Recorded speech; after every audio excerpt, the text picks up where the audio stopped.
Assim, no 6º mês foi o anjo Gabriel enviado por Deus a uma cidade da Galileia chamada Nazaré, a uma virgem desposada com um homem cujo nome era José, da casa de Davi. O nome da virgem era Maria.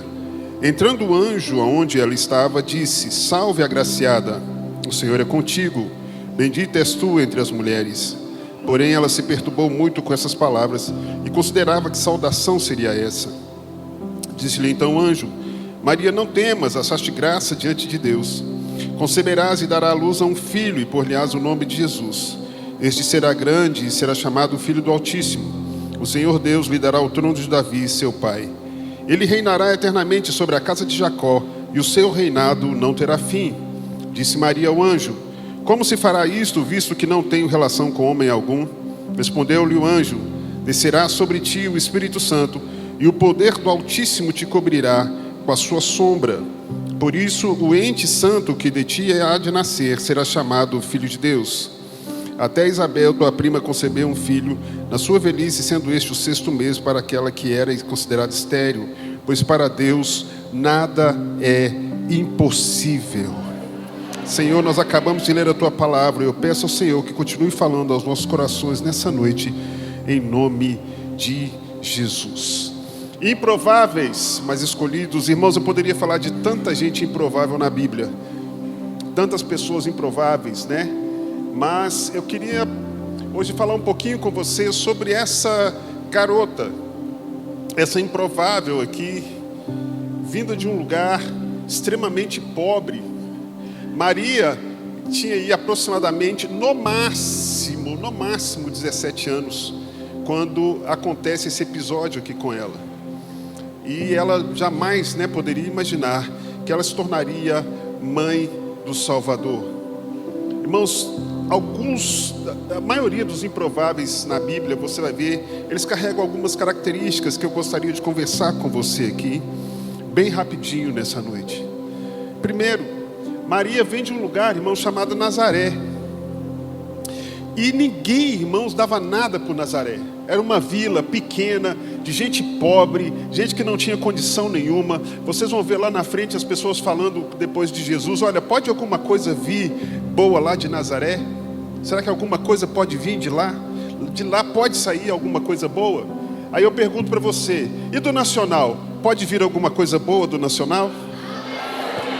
Será que aqui do Nacional pode levantar profeta, pastor, evangelista, mestre, doutor? Amém ou não amém? Quem crê nisso, dá um glória a Deus aí. Eu quero dizer uma coisa para você, irmãos. Às vezes a gente lê as coisas, a gente não consegue perceber a grandeza daquilo que Deus está fazendo e como que Deus cuida de cada item da história. Quero falar uma coisa para você: Deus está cuidando da sua história. Deus está na direção da sua história. Não se esqueça disso nunca. Nazaré, irmãos, uma vila pequena, de gente pobre, de gente para a sociedade insignificante.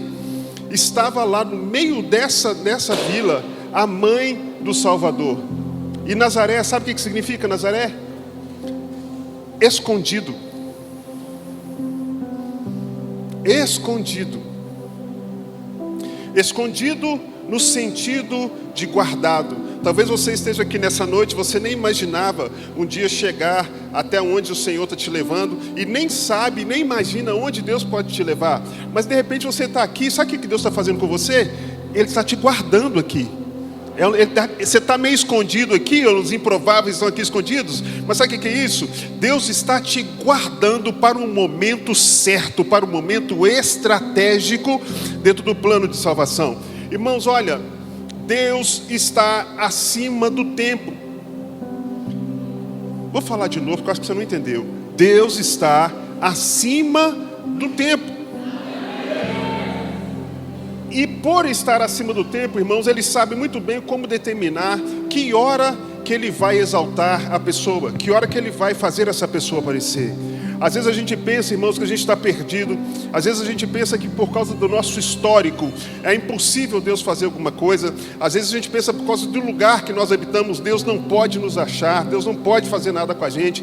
A gente pensa que as coisas lá são só para os grandões, para aquelas pessoas. Olha, vou falar uma coisa para você: Deus tem nos guardado para o momento certo. Lembra de Esther? Lembra de Esther? Esther estava sendo guardada para o momento certo, irmãos. E no momento certo, ela foi usada para a salvação de muitas e muitas almas. Eu quero ministrar isso sobre a sua vida também, em nome de Jesus, nessa noite. Deus está guardando você, Deus está separando você. No momento certo, você vai ser um instrumento de salvação para muitas almas, para muitas vidas, para transformação, para libertação. Amém ou não amém? Quem acredita nisso, dá uma glória a Deus.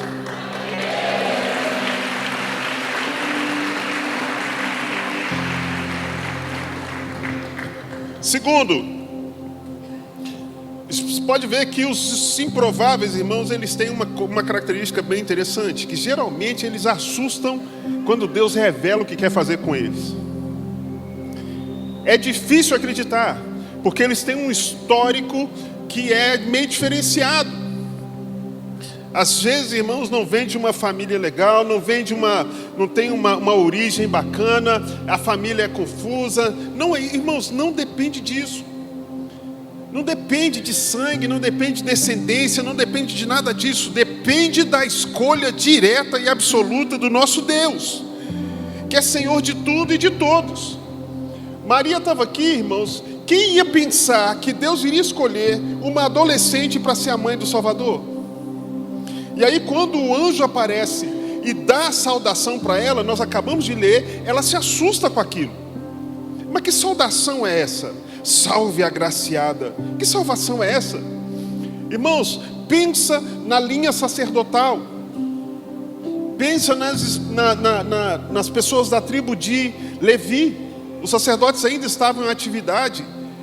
E aí Deus enxerga Maria lá no cantinho dela e separa Maria para ser mãe do Salvador. Olha, querido,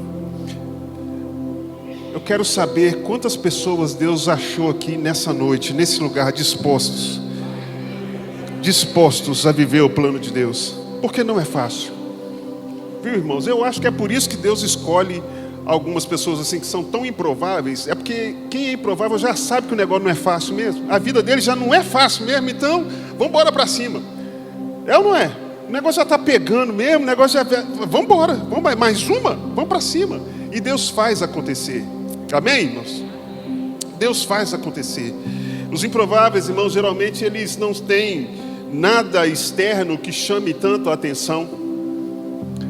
Eles não têm nada assim que seja marcante demais. Mas Deus separa e Deus faz acontecer. Lembra de Davi? Hoje eu fiquei muito tentado a falar sobre Davi, mas lembra dele? Estava lá no curral, o pai nem lembrava, mas Deus foi lá e achou Davi atrás do curral. E Davi não tinha as características de um rei. Davi não tinha as características daquilo que o povo esperava. Jesus não tinha as características de um rei de acordo com aquilo que o povo esperava. João Batista não tinha as características de um profeta daquilo que o povo esperava. Talvez você esteja aqui nessa noite, também você não tenha as características. Talvez você também não se encaixe dentro daquilo que as pessoas esperam. Mas, querido, eu vou falar uma coisa para você. Basta uma palavra de Deus e você se encaixa em qualquer lugar, porque é Ele que te põe lá. É Ele que te põe lá. Muitas vezes, irmãos, a gente fica pensando: nossa, será que Deus vai fazer? Será que é comigo? Meu Deus, será que é e não é? Irmãos, Deus faz. Deus faz acontecer. E olha que quem está falando para vocês aqui nessa noite é um improvável. Porque eu passei por isso, irmãos. Passei por isso. Eu estava com 13 anos na igreja. Um pastor veio pregar lá da Argentina. E o homem começou a pregar uma palavra lá sobre Moisés. E o negócio começou a queimar dentro de mim. Um trem esquisito que eu nunca tinha sentido aquele negócio. E eu sentado lá atrás. E o pastor fez o chamado para quem queria se entregar a Deus naquele dia para o ministério, para uma obra ministerial. E encheu lá na frente. E o pastor começou a orar e falou assim: eu não posso orar, ainda está faltando uma pessoa. E aí ele falou mais um pouquinho, fez o segundo apelo. Olha, Deus está chamando uma pessoa aqui nessa noite, de maneira específica, eu não posso orar enquanto ela não vier. E foi mais um bocado lá na frente. E eu tô lá parado, com as minhas pernas tremendo, morrendo de medo. E pensando, não pode ser eu. Não pode ser eu. E aí ele falou mais uma vez, ele falou a terceira vez. E eu quieto lá, na minha inocência, eu falei, Deus, eu não sei o que está dando dentro de mim, mas parece que é comigo. Mas se for comigo, eu quero te pedir uma coisa. Que seja através de profecia, porque eu nunca vi uma profecia. Era menino, irmãos. Foi eu fechar a boca e falei assim, meu filho, ai, minhas pernas. E começou a falar tudo que ele havia feito, que ele estava fazendo e o que ele iria fazer. Sabe o que eu fiz? Saí da igreja correndo e fui embora. Morrendo de medo, pensando, Deus falou comigo. Deus falou comigo. Um menino de 13 anos, irmão, cheio de complexo, cheio de dores, Fui embora correndo, pastorzão. Fui embora para casa, entrei na minha casa, entrei pro meu quarto, deitei, tampei a cabeça com a coberta e fiquei pensando, Deus falou comigo. A noite inteira. No outro dia de manhã, irmãos, eu acordei pensando a mesma coisa. Falei, como pode o Deus do universo falar comigo? Aí sabe o que eu atentei? Você não respondeu não, marmota. Falei, gente, eu não falei não, saí correndo. E aí, irmãos, eu fiquei pensando assim, nossa, e agora? E se Deus não me der mais uma chance? Se Deus não me der mais uma chance? E ajoelhei e orei, falei assim, Deus, se foi o Senhor mesmo que falou comigo, se o Senhor ainda me deu mais uma chance, eu preciso de só mais um sinal. Um rapaz chegou lá em casa do nada e me entregou um LP. Só os irmãos, Dino que vai saber o que é LP igual eu, né? Só os irmãos lá da... Você não sabe não, né, pastorzão, o que é o LP não, né? Você não conhece o que é disco de vinil, esse negócio não é da sua época não, né? Eu sei, pois é, não é da minha. Aí eu coloquei a música para tocar. E a primeira música que tocou falava assim, olha, tanta coisa tenho feito para o meu próprio prazer, tenho andado à procura do meu próprio bem viver, enquanto existe tanta gente ansiosa por aí, não te conhecendo assim como eu conheço a ti. Olha a letra, ó.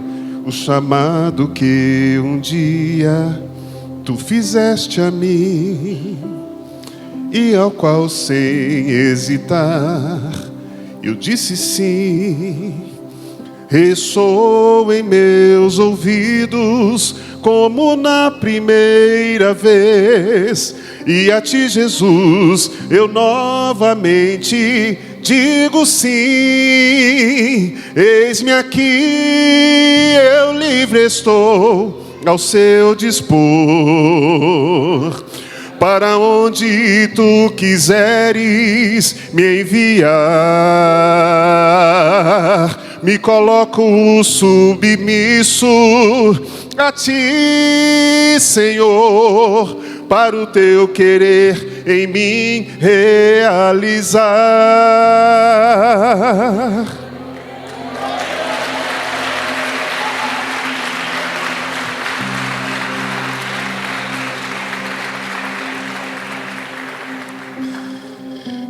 Aí eu fui. Já são mais de 30 anos, irmãos, e esse Deus nunca me desamparou. Ele nunca me deixou. Olha, talvez você tenha medo de se lançar no chamado de Deus, de se lançar na vontade de Deus, porque às vezes você olha para você mesmo, para a sua limitação, olha para a sua casa, olha para a sua vida, olha para a sua estrutura e você pensa, olha, não vai dar. Mas eu te falo, se você foi chamado por Deus, vai dar certo. Você não precisa ter medo, você não precisa se lamentar, você não precisa correr, não precisa se assustar, porque Deus não erra na sua escolha. Muitas vezes eu pensei que Deus havia errado ao ter me escolhido. Irmãos, Deus não erra na sua escolha. Se você é o improvável e está aqui nessa noite, eu tenho uma palavra para você. Acredite, se lance nos braços desse Deus. Deixa o Espírito Santo fazer e as coisas vão acontecer em nome de Jesus. Em nome de Jesus, irmãos. Maria também falou: que saudação é essa? Eu, agraciada? Como assim? Ela olhou para a estrutura, irmão, e falou: não pode ser. Mas era a ação de Deus. Era a ação de Deus. Quando eu vejo pessoas assim, irmãos, jovens, tantas pessoas se lançando a fazer a vontade de Deus, irmãos, isso é tão bom, isso é tão maravilhoso. Eu fico muito feliz com isso. E tem mais um ponto só que eu quero falar para vocês, que aí você precisa entender uma coisa muito, muito interessante. Veja bem, versículo 30, disse-lhe então o anjo: Maria, não temas, achaste graça diante do Senhor. Conceberás e darás à luz a um filho, e pôr-lhe-ás o nome de Jesus. Este será grande e será chamado Filho de Deus Altíssimo. O Senhor Deus lhe dará o trono de Davi, seu pai. Ele reinará eternamente sobre a casa de Jacó, e seu reinado não terá fim. Aí Maria vai e pergunta ao anjo: como fará isto, visto que não tenho relação com homem algum? Olha o que o anjo responde: descerá sobre ti o Espírito Santo, e o poder do Altíssimo te cobrirá com a sua sombra. Ai, irmão, olha, eu vou falar uma coisa para você. Esse verso aqui está ligado, intimamente ligado com Gênesis capítulo 1, com Salmo 91. A imagem é de que... Oh, gente, gostei. Eu sempre quis pegar com a toalhinha. Gente, gostei. Então, gostei. Então, irmãos, olha só. Há uma relação íntima, como se o Espírito estivesse com as asas abertas, evitando o caos, guardando para que a obra de Deus chegue ao propósito final. Quando você lê Gênesis capítulo 1, você vai ver lá que o Espírito de Deus pairava sobre a face das águas, impedindo que o caos se estabelecesse, até que houvesse a palavra direta de Deus, para que organizasse toda a criação, o haja luz chegasse. Lá em Salmo 91 também vai falar sobre o Espírito Santo de Deus, aquele que habita debaixo das asas do Altíssimo, a sombra do Onipotente descansará. Olha, eu vou falar uma coisa para você. Você pode ser improvável, mas debaixo da unção do Espírito Santo de Deus não existe ninguém que te pare. Você é improvável, mas você precisa da ação direta do Espírito Santo de Deus. Irmãos, eu tenho visto algumas coisas acontecendo, e estou visto Deus fazendo algumas coisas, que eu estou ficando assim: meu Deus, tem algo aí para nós. Tem algo aí para nós. Irmãos, olha, graças a Deus, ainda existem pessoas que buscam o Espírito Santo de Deus, que buscam a direção desse Espírito, que querem essa unção e que andam debaixo dessa unção. E se você está aqui nessa noite, você ainda não foi batizado, você ainda não tem uma experiência profunda, você precisa buscar essa experiência, essa dependência do Espírito Santo de Deus. Você precisa ter relação íntima com esse Espírito. Você precisa desejar a direção desse Espírito Santo. Você precisa ouvir a voz desse Espírito Santo. Você precisa ter sensibilidade à voz desse Espírito Santo. Se você quer realmente fazer a obra de Deus, do jeito de Deus, do tempo de Deus, você precisa do Espírito de Deus. Você precisa da unção de Deus. A unção, irmãos, muda tudo. Amém ou não amém? Amém. Da outra vez que eu vim aqui, eu falei para vocês para que serve a unção ou não? Falei não? Então vou falar para você. Fala comigo assim: a unção serve para que eu tenha o que eu jamais teria. A unção serve para me ajudar a fazer o que eu jamais faria. A unção serve para me levar onde eu jamais iria. A unção serve para me fazer ser o que eu jamais seria. Você deve caminhar na unção do Espírito Santo de Deus.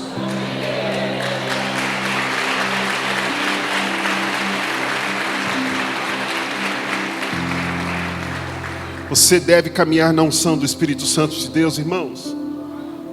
Quando o Senhor escolhe, Ele dá um jeito de fazer as coisas acontecerem. Talvez você esteja aqui nessa noite pensando: nossa, será que vai dar? Será que vai ser eu? Será que o Senhor pode fazer? Será que eu posso realmente viver? Irmãos, vou falar uma coisa para você: Deus gosta dos improváveis. Sabe por quê? Fala comigo assim: os improváveis. Meu Deus, que alegria! Fala com alegria. Os improváveis são mais dependentes, porque eles sabem que na força deles não vai. Eles sabem que na capacidade deles não vai. Entende isso, irmãos? Quando você olhar para você e não enxergar mais nada, irmãos, que coisa linda. Que coisa linda. Pastor, está me dando vontade de fazer um negócio aqui. Pode? Ele é doido, ele falou que pode, nem sabe o que é.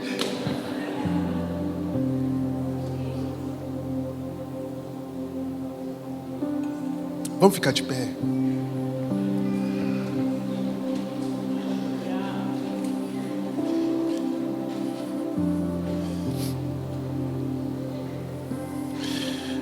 Quando eu era adolescente, que eu me converti ao Senhor, quando eu contei essa experiência do meu chamado, e contei algumas experiências que eu estava vivendo, o que eu escutei foi: você está sonhando, isso não é para você. Não foi Deus que fez isso. Quando eu contava alguns milagres, algumas coisas que Deus havia feito, o que eu escutava era isso: não foi Deus que fez isso. Quando eu falava daquilo que Deus tinha me falado, pastor, você falou: Rogério, você sonha muito.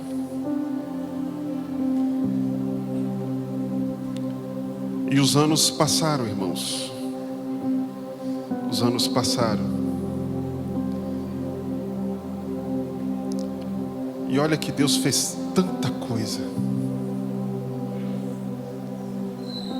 Um dia desse, uma pessoa chegou perto de mim e falou assim: Rogério, eu quero te pedir perdão. Eu nem lembrava. Eu falei: por quê? Se eu pedir perdão, o que você fez? Não fez nada não, está perdoado.